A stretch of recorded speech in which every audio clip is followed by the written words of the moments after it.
آج اس ویڈیو میں آپ کے ساتھ ایک ایسے ہیرو کو ڈسکس کروں گا جس نے ہتھیار ڈالنے کی بجائے شہادت کو ترجیح دی، جس نے ایک تاریخی جملہ کہا کہ شیر کی ایک دن کی زندگی گدڑ کی 100 سالہ زندگی سے بہتر ہے۔ وہ پہلا مسلمان حکمران تھا جس نے اردو زبان کو باقاعدہ رائج کیا اور جدید اسلحہ سازی میں جس کو راکٹ لانچر کا بانی کہا جاتا ہے۔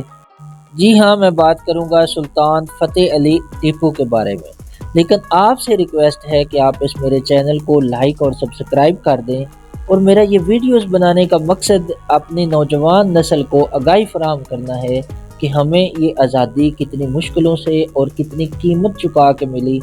آپ سے بھی گزارش ہے کہ آپ اس ویڈیو کو زیادہ سے زیادہ لوگوں سے شیئر کریں اور ان کے علم میں اضافہ کریں۔ ٹیپو سلطان کو ہندوستان کی تاریخ میں شیر میسور کے لقب سے جانا جاتا ہے۔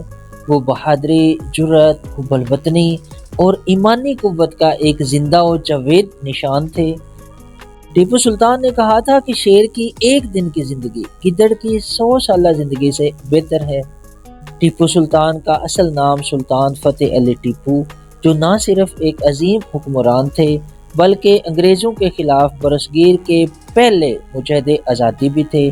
ٹیپو سلطان برصغیر کا وہ اولین مجاہد آزادی اور شہید آزادی ہے جس نے آزادی کی پہلی شمع جلائی اور حریت فکر، آزادی وطن اور دین اسلام کی فوقیت و فضیلت کے لیے اپنی جان نچھاور کی۔ ٹیپو سلطان نے حق و باطل کے درمیان واضح فرق و امتیاز قائم کیا اور پرچم آزادی کو ہمیشہ کے لیے بلند کیا۔ ٹیپو سلطان وہ پہلا مسلمان حکمران ہے جس نے اردو زبان کو باقاعدہ فروغ دیا اور دنیا کا سب سے پہلا اور فوجی اخبار جاری کیا۔ ٹیپو سلطان نے اپنے جذبے اور جرأت سے ایسی تاریخ رقم کی جو تا قیامت سنہری حروف کی طرح رہے گی۔ ٹیپو سلطان 20 نومبر 1750 کو دیوانہ ہلی، جو موجودہ کرناٹک بھارت میں ہے، وہاں پیدا ہوئے۔ ان کے والد حیدر علی میسور کے بہادر حکمران تھے اور والدہ فاطمہ فخر النساء ایک نیک سیرت خاتون تھیں۔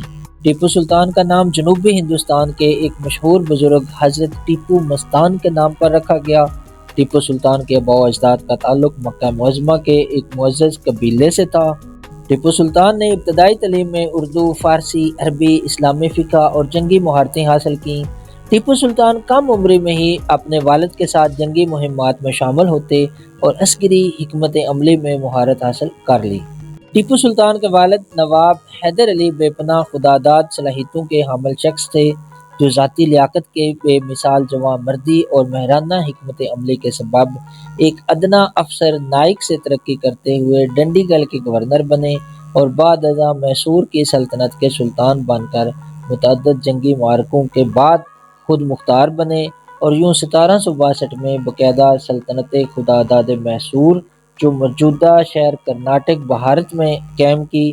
20 سال تک بے مثال حکمرانی کے بعد نواب حیدر علی 1782 میں انتقال کر گئے۔ نواب حیدر علی کے انتقال کے بعد ان کے جوان سال اور باہمت فرزند ٹیپو سلطان نے 1782 میں ریاست کا نظام سنبھالا۔ ٹیپو سلطان ایک انتہائی مدبر اور انصاف پسند حکمران تھے۔ ان کی حکومت میں ہر مذہب اور فرقے کے لوگوں کو یکساں حقوق حاصل تھے۔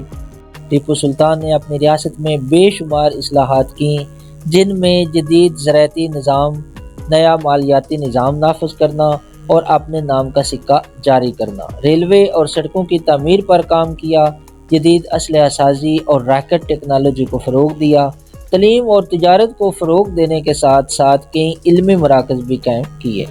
ٹیپو سلطان نے انگریزوں کے خلاف 4 جنگیں لڑیں، جن کو 4 اینگلو میسور جنگیں کہتے ہیں۔ وہ جانتے تھے کہ انگریز ہندوستان پر قبضہ کرنا چاہتے ہیں، اس لیے انہوں نے ہمیشہ بھرپور مزاحمت کی۔ انہوں نے انگریزوں کے خلاف فرانس، ترکی اور افغانستان سے اتحاد قائم کرنے کی کوشش کی تاکہ ہندوستان کو غلامی سے بچایا جا سکے، مگر ہماری بدقسمتی کچھ غداروں نے انگریزوں کا ساتھ دیا، جس کی وجہ سے میسور کی سلطنت کو نقصان پہنچا۔ 4 مئی 1799 میں ٹیپو سلطان میدان جنگ میں لڑتے ہوئے شہید ہوئے، مگر ان کی بہادری کا یہ عالم تھا کہ انہوں نے انگریزوں کے سامنے ہتھیار ڈالنے کی بجائے یہ جملہ فرمایا کہ شیر کی ایک دن کی زندگی گدڑ کی 100 سالہ زندگی سے بہتر ہے۔ یہ جملہ آج بھی ہمیں حوصلہ دیتا ہے کہ آزادی کی قیمت کیا ہوتی ہے اور اپنے ملک و دین کے لیے قربانی دینے کا کیا مقام ہے۔ ٹیپو سلطان کی شہادت کے بعد انگریزوں نے ان کی سلطنت کو تباہ کر دیا، مگر ان کی بہادری، اصول پسندی اور حب الوطنی آج بھی ہندوستان اور پاکستان میں یاد کی جاتی ہے۔ ان کے نام سے آج بھی کئی سڑکیں، تعلیمی ادارے اور تاریخی مقامات منسوب ہیں۔ وہ نہ صرف ہندوستان بلکہ پورے عالم اسلام کے لیے ایک فخر کی علامت ہے۔ اور اینڈ پہ آپ سے گزارش ہے کہ آپ میرے اس چینل کو سبسکرائب کر دیں، اس ویڈیو پر کمنٹس بھی کریں اور زیادہ سے زیادہ لوگوں تک یہ شیئر کرنے کی کوشش کریں تاکہ ہمارے اصل ہیروز کی کہانی ہر بندے کو، ہر فرد کو، خصوصاً ہماری نوجوان نسل کو معلوم ہونی چاہیے۔